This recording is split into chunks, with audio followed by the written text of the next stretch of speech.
Hello friends, तो कैसे हैं आप लोग। तो मैं जुड़ गया हूं आपके सेशन के साथ एंड चलिए फ्रेंड्स, बिना टाइम वेस्ट किए मैं यहां पर आपके साथ डिस्कस कर लेता हूं आपके सभी इंपॉर्टेंट एंड सेलेक्टेड क्वेश्चंस को।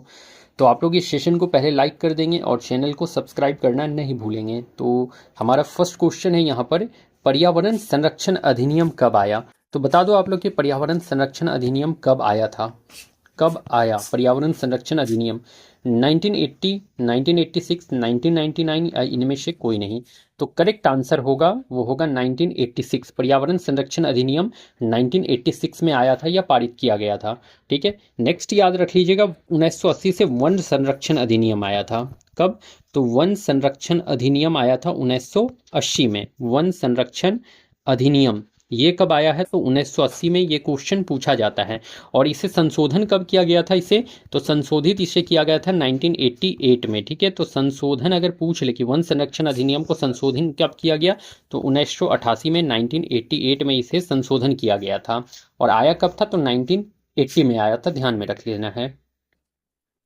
नेक्स्ट क्वेश्चन है हमारा, पारिस्थितिकी तंत्र या फिर आपको पारितंत्र भी दे सकता है, में ऊर्जा का स्रोत है उत्पादक, सूर्य, उपभोक्ता या इनमें से कोई नहीं। तो भाई पारितंत्र में ऊर्जा का स्रोत क्या हो जाएगा, ये पूछ रखा है आपसे। तो देख लो, पारितंत्र में ऊर्जा का स्रोत उत्पादक होगा। उत्पादक प्रोड्यूसर में तो सभी पेड़ पौधे आ जाते हैं, जितने भी ग्रीन प्लांट्स है वो सभी आपके प्रोड्यूसर में आ जाते हैं। तो ऊर्जा का स्रोत उत्पादक नहीं है। ठीक है, ऊर्जा का स्रोत क्या है, तो जो सन होता है भाई, सूर्य जो होता है वो ऊर्जा का मेन सोर्स होता है। ऊर्जा का स्रोत जो है वो सूर्य होता है, ध्यान में रख लेना है आपको। पारितंत्र में ऊर्जा का प्रभाव कब शुरू होता है, तो देखो, पारितंत्र में ऊर्जा का प्रभाव कब स्टार्ट होता है, जब सूर्य उगता है, या जब प्रकाश ऊर्जा रासायनिक ऊर्जा में बदलता है, या फिर जब सूर्यास्त होता है, या फिर उपर्युक्त में से एक से अधिक। बहुत ही इजी क्वेश्चन है, आप लोग बता दीजिए इसका। तो पारितंत्र में ऊर्जा का प्रभाव कब शुरू होता है भाई, तो वो होता है जब सूर्य उगता है। जब सूर्य उगता है तभी से ही जो है पारिस्थितिकी तंत्र या पारितंत्र का जो है सभी प्रोसेस स्टार्ट हो जाता है, ऊर्जा जो एनर्जी है वो ट्रांसफर स्टार्ट हो जाता है। आपको इसको ध्यान में रखना पड़ेगा। नेक्स्ट है हमारा, विश्व का सबसे बड़ा पारिस्थितिकी तंत्र है। तो भाई सबसे बड़ा आपका इकोसिस्टम पूछ रखा है यहाँ पर। तो सबसे बड़ा इकोसिस्टम है वन पारिस्थितिकी तंत्र, महासागर पारिस्थितिकी तंत्र, सवाना पारिस्थितिकी तंत्र, या उपयुक्त में से एक से अधिक। तो देखो भाई, यहाँ पर क्या आपसे पूछा है कि सबसे बड़ा इकोसिस्टम पूछा है, तो याद रख लीजिएगा सबसे बड़ा इकोसिस्टम ना तो वन पारिस्थितिकी तंत्र होता है, ना ही सवाना पारिस्थितिकी तंत्र होता है। Here the correct answer is option number B, महासागर पारिस्थितिकी तंत्र जो है सबसे बड़ा इकोसिस्टम हो जाता है, ध्यान में रखिएगा। कौन सा जैव विविधता पूर्ण रूप से भारत में स्थित है। तो देखो, जैव विविधता अगर भारत में पूछ ले कितने हैं, तो भारत में 4 जैव विविधता है। कितने भारत में 4 जैव विविधता है। कौन कौन सा, पूर्वी हिमालय, पश्चिमी घाट, सुंडालैंड, और एक याद रख लीजिएगा इंडो बर्मा क्षेत्र। क्या चीज, तो इंडो बर्मा क्षेत्र। तो ये 4 आपको जो है भारत से याद रख लेना है। भारत में 4 जो है जैव विविधता हॉटस्पॉट हैं। ठीक है, तो भारत में 4 जैव विविधता हॉटस्पॉट, पूर्वी हिमालय, पश्चिमी घाट, Sundaland, and the fourth one is Indo Burma क्षेत्र।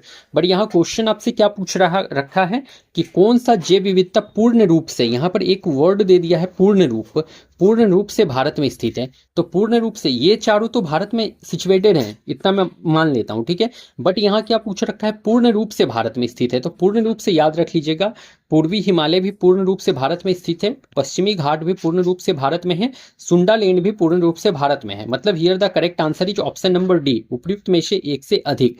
बट इंडो बर्मा क्षेत्र जो है भाई, ये पूर्ण रूप से भारत में स्थित नहीं है। ये भी भारत में ही है बट पूर्ण रूप से भारत में नहीं है। और यहाँ क्वेश्चन आपसे पूछ रखा था पूर्ण रूप से भारत में स्थित है। तो ये तीनों ए बी और सी तीनों जो है पूर्ण रूप से भारत में स्थित है। So the correct answer is option number D here. Okay friends, next, पारिस्थितिकी तंत्र का कौन सा घटक जैविक अजैविक घटक के बीच माध्यम के रूप में कार्य करता है।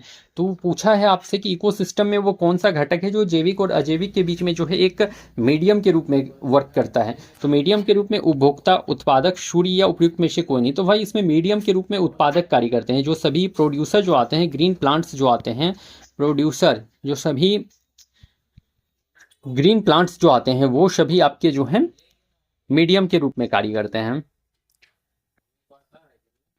कुल अक्षांश रेखाएं हैं। क्या पूछ रखा है आपसे कि कुल अक्षांश रेखाएं, अक्षांश रेखाएं। यहां पर कंफ्यूज हो जाओगे आप लोग, क्योंकि ये क्वेश्चन ही कंफ्यूज करने वाला है। आपसे दो तरह से क्वेश्चन पूछा जाता है, एक तो पूछा जाता है कुल अक्षांश रेखा पूछा जाता है, और एक पूछा जाता है कुल अक्षांश कितना है।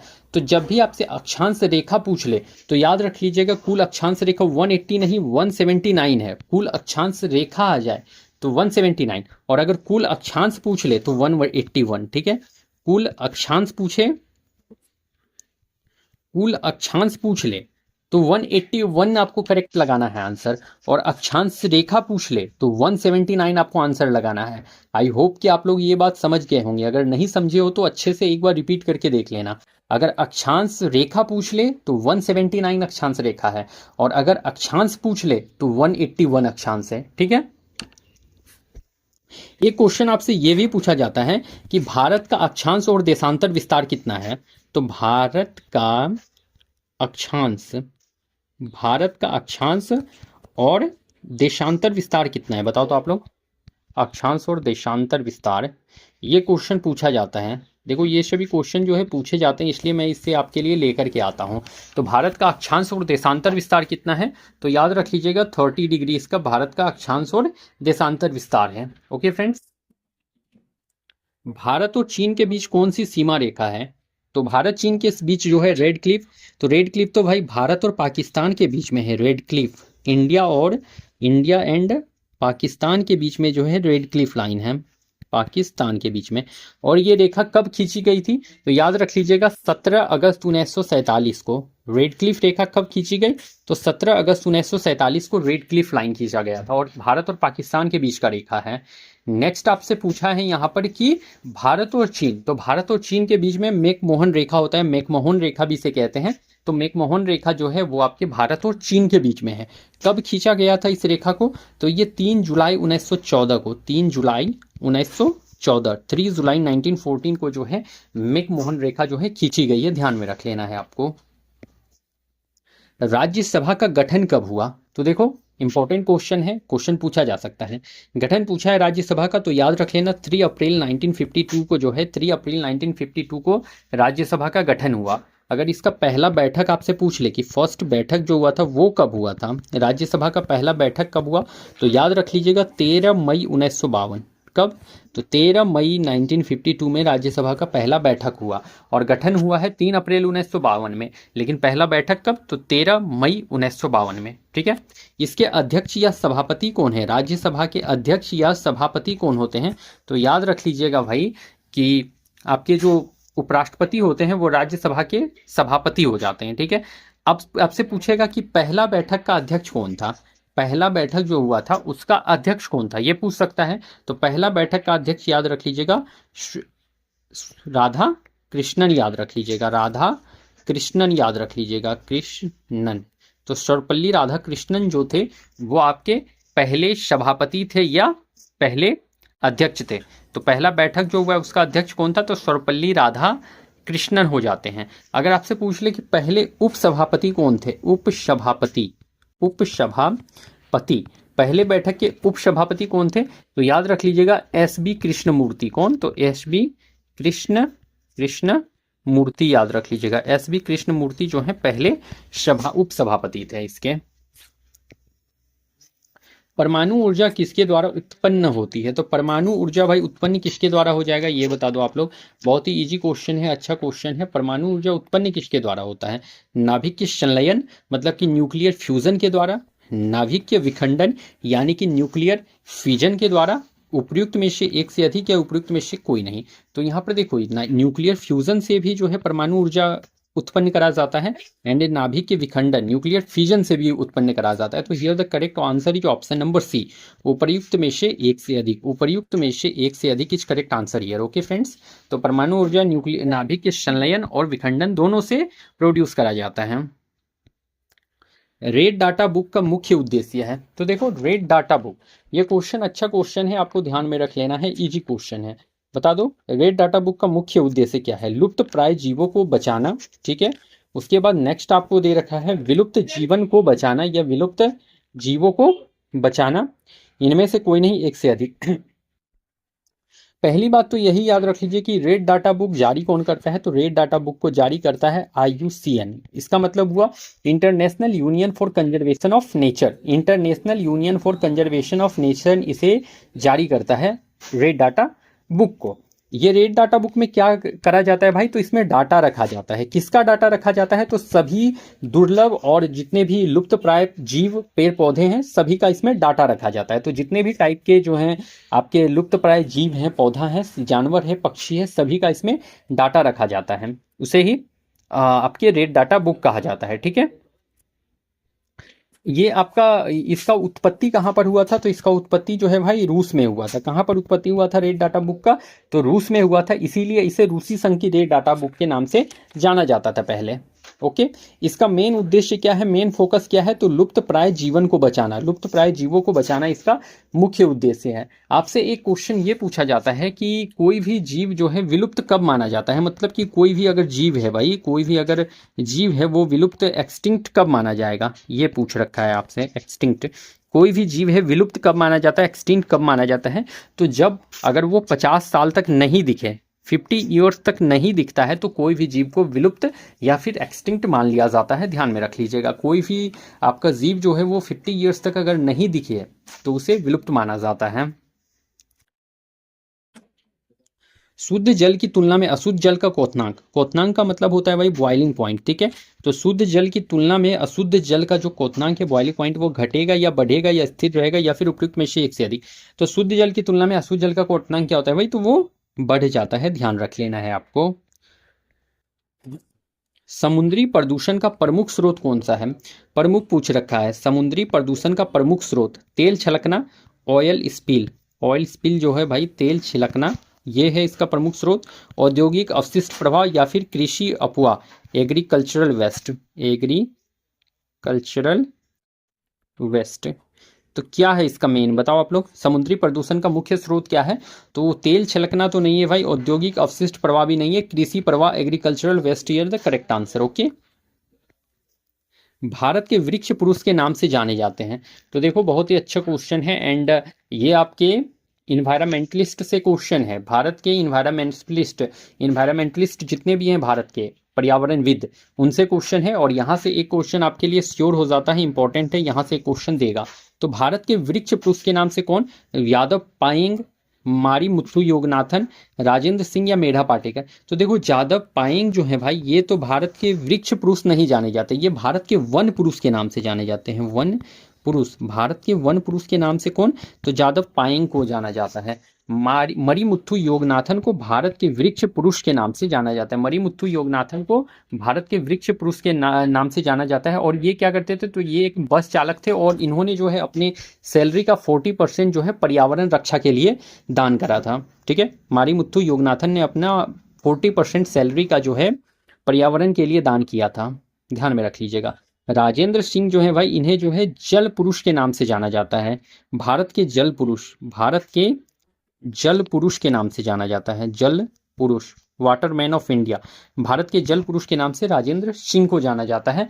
और ये एक एनजीओ से जुड़े हुए थे। ठीक है, तो ये एक एनजीओ से जुड़े हुए थे जिसका नाम था तरुण भारत संघ, तरुण भारत संघ। ये तरुण भारत संघ से जुड़े हुए थे भाई। और इस तरुण भारत संघ का हेडक्वार्टर जो था, ये अरवल में हेडक्वार्टर इसका था। अरवल राजस्थान में इसका तरुण भारत संघ का हेडक्वार्टर हुआ करता था। मेधा पाटेकर से याद रख लीजिएगा भाई कि ये एक सामाजिक कार्यकर्ता थी और ये नर्मदा बचाओ आंदोलन से जुड़ी हुई थी। नर्मदा बचाओ आंदोलन से जुड़ी हुई थी और ये एक भाई सामाजिक कार्यकर्ता थी। बाघ बचाओ अभियान शुरू किसने किया, तो बाघ बचाओ अभियान किसने, सुमायरा अबुदाली, इंदिरा गांधी, सुंदरलाल बहुगुणा, उपयुक्त में से एक से अधिक। तो देखो बाघ बचाओ अभियान शुरू जो कि हुआ था कब, तो याद रख लीजिएगा ये स्टार्ट तो पहली बात की हुआ था 1973 में। किसने स्टार्ट किया था, तो सुमायरा अबुदाली ने नहीं भाई, इंदिरा गांधी ने स्टार्ट किया था। इंदिरा गांधी, और इंदिरा गांधी जो थी एक पर्यावरणविद थी, इन्वायरमेंटलिस्ट थी। और इन्होंने ही वन्य जीव संरक्षण अधिनियम भी बनाया था। वन्य जीव संरक्षण अधिनियम, वन्य जीव संरक्षण अधिनियम, संरक्षण अधिनियम, वन्य जीव संरक्षण अधिनियम जो 1972 में बना था, वो इन्होंने ही बनाया था। ठीक है, और इन्होंने ही बाघ बचाओ अभियान भी शुरू किया था 1973 में, प्रोजेक्ट टाइगर स्टार्ट किया था। सुंदरलाल बहुगुणा से याद रख लेना भाई कि ये चिपको आंदोलन से जुड़े हुए थे, चिपको आंदोलन से जुड़े हुए थे, चिपको आंदोलन जो कि 1770 में आपको देखने को मिला था, 1770 के आसपास, 1770 कहता हूँ यार, 1970 के आसपास, 1970 आप लोग याद रख लेना। 1917 में 70 में चिपको आंदोलन देखने को मिला था, जो कि उत्तराखंड के चमोली जिला में चला था, उत्तराखंड के चमोली जिला में चला था। और इसमें और भी मेंबर थे, जैसे कि आपके चंडी प्रसाद भट्ट, गौड़ा देवी और सुदेशा देवी, ये सभी चिपको आंदोलन से जुड़े हुए थे। और एक ही याद रख लेना भाई आप लोग, यहाँ पे सुमायरा अबूदाली दिया हुआ है, तो सुमायरा अबूदाली से आपको क्या याद रख लेना है, तो सुमायरा अबूदाली से आप याद रख लेना कि ये भी एक पर्यावरण विद थे, और ये बॉम्बे नेचुरल हिस्ट्री के जो हैं, बॉम्बे नेचुरल हिस्ट्री के ये क्या थे, तो सचिव थे, बॉम्बे नेचुरल हिस्ट्री के ये सचिव थे आपके सुमायरा अबूदाली। ठीक है। विश्व के विभिन्न बड़े बांधों का लगभग 57% किस देश का है? बांध का 57% किस देश के पास है? भारत और अमेरिका, भारत चीन, रूस और चीन, उपर्युक्त में से एक से अधिक। तो देखो, विश्व के विभिन्न बड़े बांधों का लगभग जो 57% है भाई, वो किसके पास है? तो याद रख लेना, वो भारत और चीन के पास है, भारत और चीन के पास है, भारत और चीन के पास है, ध्यान में रखिएगा। और अगर आपसे पूछ ले कि सबसे ज्यादा ट्यूबवेल किसके पास है, तो ट्यूबवेल भी सबसे ज्यादा जो है आपके भारत और चीन के पास ही है। ट्यूबवेल जो होते हैं भाई, नलकूप जो होते हैं, वो भी भारत और चीन के पास सबसे ज्यादा है। अंडा का छिलका बना होता है, तो भाई जो जो अंडा होता है उसका जो ऊपर वाला लेयर है वो किसका बना होता है? Calcium sulphate, calcium carbonate, calcium bisulphate, या इनमें से कोई नहीं। तो देखो, अंडा का छिलका जो है भाई, वो कैल्शियम कार्बोनेट का बना होता है, कैल्शियम कार्बोनेट का बना होता है, CaCO3। तो कैल्शियम कार्बोनेट का जो है अंडा का छिलका बना होता है, ध्यान में रखना है। भारत में निम्न में से कौन सा क्षेत्र जैव विविधता का हॉटस्पॉट है? तो जैव विविधता का हॉटस्पॉट कौन सा है? पश्चिमी घाट है, या पूर्वी घाट है, या हिमालय है, या सवाना है? तो भाई याद रख लेना, जो भारत में कौन सा क्षेत्र जैव विविधता का हॉटस्पॉट है, तो वो आपका पश्चिमी घाट हो जाता है, पश्चिमी घाट यहाँ करेक्ट आंसर होने वाला है। तो फ्रेंड्स, हमारा आज का सेशन यहाँ पर कंप्लीट होता है, और जितने भी क्वेश्चन हो सकते थे मैंने आपके साथ डिस्कस करा है। तो चलिए फिर मैं मिलता हूँ कल किसी नेक्स्ट सेशन में, तब तक के लिए आप लोगों को thank you and best of luck.